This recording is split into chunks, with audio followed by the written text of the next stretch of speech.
Merci beaucoup. Bonjour. Je voudrais remercier le gouvernement marocain pour cette invitation qu'il a bien voulu faire au gouvernement du Sénégal à l'occasion de cette rencontre extrêmement importante relative au sommet africain de l'éducation. Je pense que le ministre de l'Éducation, précisément le ministre chargé de l'enseignement élémentaire, de l'enseignement moyen, de l'enseignement secondaire général et des langues nationales, souhaiterait effectivement être présent à cet auditoire. Malheureusement, des contraintes de temps n'ont pas permis sa présence parce que justement, il vient de sortir d'une très grande rencontre à Genève et il y a d'autres challenges qui sont en train de l'attendre. Il m'a demandé donc de vous transmettre ses salutations et ses félicitations pour l'organisation de cette rencontre. Mon intervention sera particulièrement axée aux technologies de l'information et de la communication dans notre pays, dans mon pays. Mais avant d'aborder le vif du sujet sur un thème ou un thème extrêmement important, sur un projet ou un programme extrêmement important, le programme Sankoré ou le projet Sankoré, je voudrais peut-être camper quelques éléments de contexte relatifs au système éducatif du Sénégal. Alors, comme vous le savez, donc de Jomtien en 90, en passant par Dakar en 2000, et l'adoption des objectifs du millénaire pour le développement, le Sénégal, à l'instar de la communauté internationale, s'est engagé de manière résolue dans le développement de l'éducation pour tous à l'horizon 2015. Alors, c'est en 1998 exactement que le gouvernement a inscrit ses objectifs globaux en matière d'éducation et de formation, comme dans certains pays d'Afrique d'ailleurs, dans un cadre décennal que nous avons appelé le programme décennal de l'éducation et de la formation. Ceux qui connaissent très bien le système éducatif sénégalais ont souvent entendu parler du PDF. Ce programme précise en même temps les stratégies de développement et les besoins de financement pour le secteur de l'éducation globalement, pas seulement pour le sous-secteur de l'enseignement élémentaire, moyen, secondaire, général et des langues nationales, mais pour tout le secteur, parce que comme vous le savez, le secteur de l'éducation est géré au moins par 4 entités ministérielles. Un ministère qui est chargé de la petite enfance et de l'enfance, un ministère qui est chargé du développement de la formation professionnelle et technique, un ministère qui est chargé des universités, des centres universitaires régionaux, et également de la recherche scientifique. Donc je viens représenter effectivement le ministre chargé de l'enseignement préscolaire, qui est aujourd'hui de l'enseignement élémentaire, moyen, secondaire, général, qui est le centre de ce programme-là. Alors, durant l'évaluation de ce programme, en octobre 1999, le gouvernement et ses partenaires financiers se sont mis d'accord pour, dans l'avenir, engager les ressources financières importantes nécessaires pour développer le système de l'éducation et de la formation dans le cadre de ce programme-là. Dans cette perspective, donc, en février déjà 2000, le gouvernement du Sénégal avait adopté de façon participative une lettre de politique générale pour le secteur global de l'éducation. Et le PDF est un cadre d'opérationnalisation de cette lettre de politique. Ce programme propose, alors pour les 10 ans, 2000 à 2010, je vous rappelle qu'on est à la fin de ce programme et les résultats que nous allons donner vous permettront d'apprécier les performances qui ont été faites par le Sénégal avec cet outil.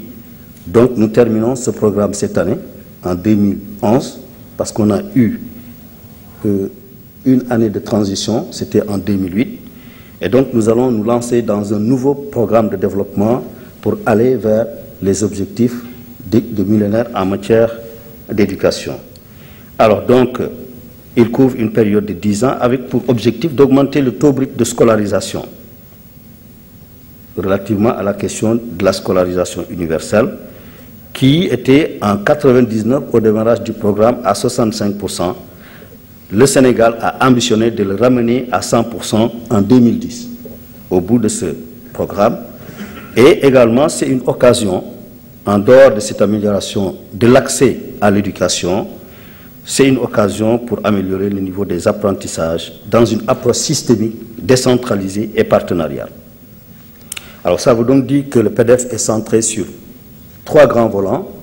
Le volant de l'élargissement de l'accès pour faire en sorte que tous les enfants en âge scolaire puissent arriver à l'école, se maintenir à l'école et poursuivre leurs études dans l'enseignement moyen.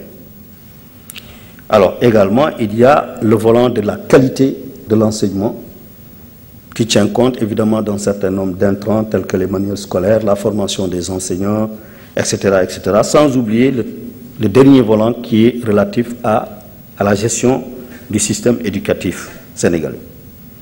Alors, c'est de ce point de vue que le programme travaillera à réduire toute forme de disparité, parce que nous avons constaté effectivement que c'est un handicap majeur pour faire accéder tous les enfants du Sénégal à l'éducation. Alors, l'accès des enfants sénégalais au savoir, y compris ceux qui appartiennent aux groupes les plus vulnérables et aux régions les plus démunies, devront être à la portée de tous. Cette éducation, il renforcera aussi leur productivité, leur revenu et leur capacité dans leur vie future en donnant une base pour poursuivre leur éducation et leur formation. Amener l'éducation plus près des parents, plus près des communautés, c'est là évidemment le credo du système éducatif sénégalais dans le cadre de ce programme-là.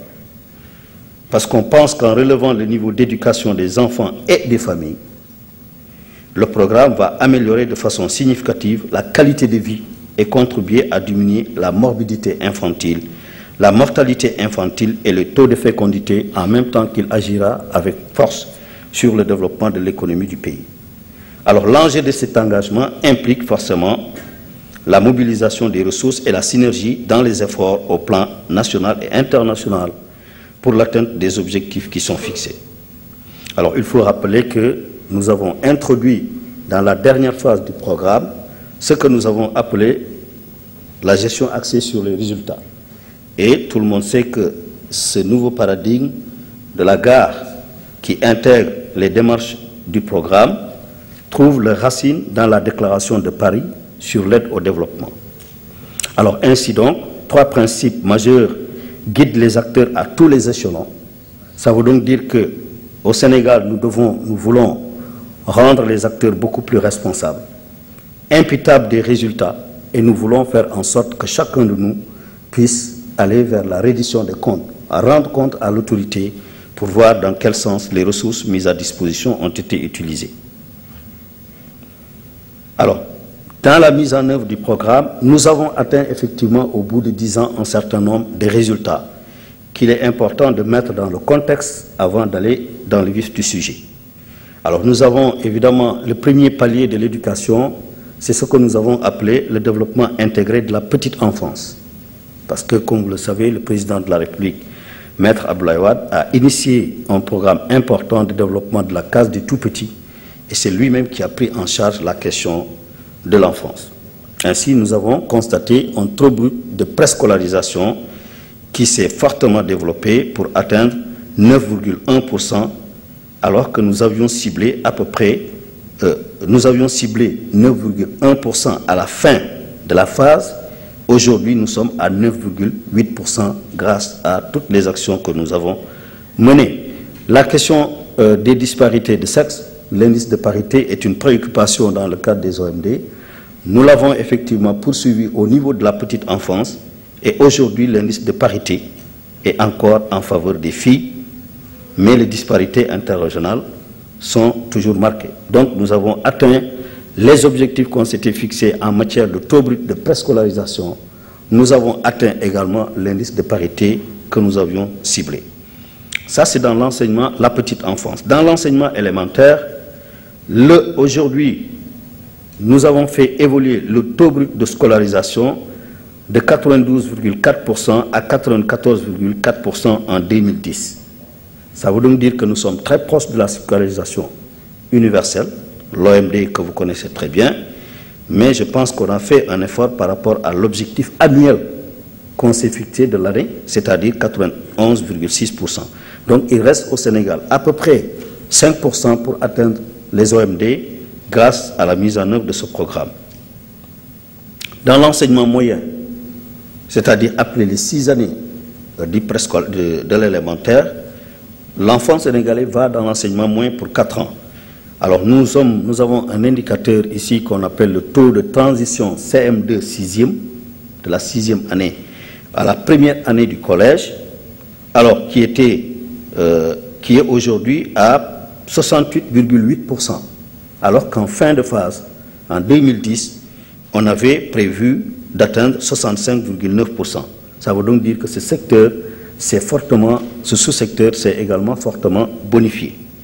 Alors dans l'enseignement secondaire général, qui est également une autre composante, notre taux de transition de la 3e après les 4 années de l'enseignement moyen est aujourd'hui, pour aller en seconde, est aujourd'hui à 50%. Alors dans l'éducation non formelle, c'est-à-dire la question de l'alphabétisation et des langues nationales, il faut retenir que des avancées notables sont enregistrées dans les effectifs qui sont enrôlés, et ce résultat est fortement lié au déroulement des programmes du budget consolidé d'investissement. C'est l'État qui s'engage à prendre en charge cette question, mais également du programme éducation qualité pour tous, le 2e programme financé par la Banque mondiale. Je rappelle que ce BCI est décentralisé. Donc les fonds sont donnés aux collectivités locales, aux régions, et c'est à eux d'exécuter. Et ça va en conformité avec notre paradigme de gestion décentralisée. La qualité, ça c'était vraiment le domaine de l'accès. Dans la qualité également, nous avons fait des efforts extrêmement importants avec des taux de redoublement et d'abandon qui sont fortement diminués. On ne pourra pas entrer dans les détails. Alors, avec évidemment un taux d'achèvement qui est en train d'évoluer. Le taux d'achèvement est un indicateur très important dans le cadre de ce programme. Alors, il est aujourd'hui à peu près à 59,1%, disons à 60%. Alors qu'on s'était fixé un taux d'achèvement de l'enseignement élémentaire à 62%. Donc là, vous mesurez effectivement les pas qui ont été faits par le gouvernement du Sénégal. Alors, il y a eu évidemment, pour mesurer la qualité, il y a ce qu'on appelle les évaluations standardisées. Chez nous, nous avons le système national d'évaluation standardisée qui permet de mesurer le niveau de compétences acquises au bout d'un cycle, au bout effectivement d'une étape. Et là aussi, les résultats, que ce soit en mathématiques, que ce soit en français, que ce soit dans certaines disciplines majeures, les résultats sont tout à fait encourageants. Il y a également l'entrée en 6e, il y a le CFE, le certificat d'études élémentaires, qui sont autant d'indicateurs qui permettent de mesurer les performances dans le domaine de la qualité. Également, dans le domaine de la gestion, nous avons fait des résultats importants. Là également, on peut éviter d'entrer dans le détail des sujets. Mais, malgré tous ces résultats, nous avons constaté qu'au Sénégal, il y a des défis extrêmement importants à relever. Alors, ces défis,